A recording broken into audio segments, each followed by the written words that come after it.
Let me share with you some of the stories that I wrote in my book, The Shadow Catcher, which covers a small portion of my career, and most importantly, covers a number of criminal cases that in which I performed undercover work. I was the first agent that actually went into Mexico and infiltrated human smuggling operations and was smuggled back into my own country and transported from the border area all the way to Chicago on numerous occasions. I did this because I wanted to get to the heart of the criminal activity by going after the main smugglers who were, for the most part, based in Mexico and were able to evade apprehension by our border authorities.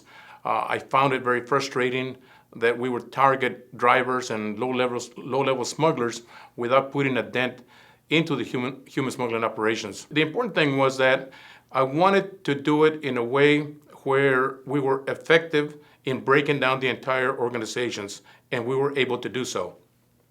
But human smuggling organizations were not the only ones that are covered in my book.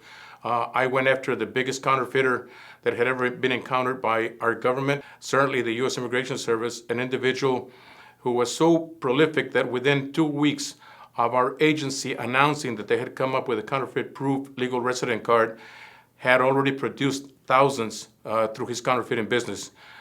In that operation, I went undercover and I spent 3 weeks living with 5 illegal aliens near north side of Chicago.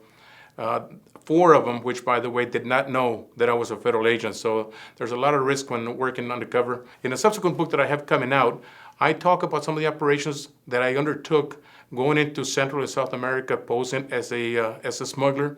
And ultimately, my operations resulted in being able to go after individuals that were beyond the reach of our borders, in some cases several thousand miles away. The first one being in Nicaragua, where I personally flew down there and ultimately brought to justice a major defendant that had been indicted in South Texas.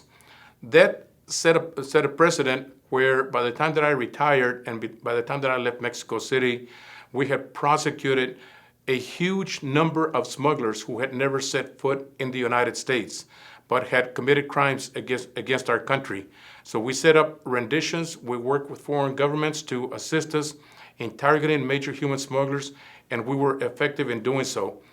Many of the stories that I cover in the book relate to human smuggling operations. These are just some of the stories that I relate in my book, The Shadow Catcher.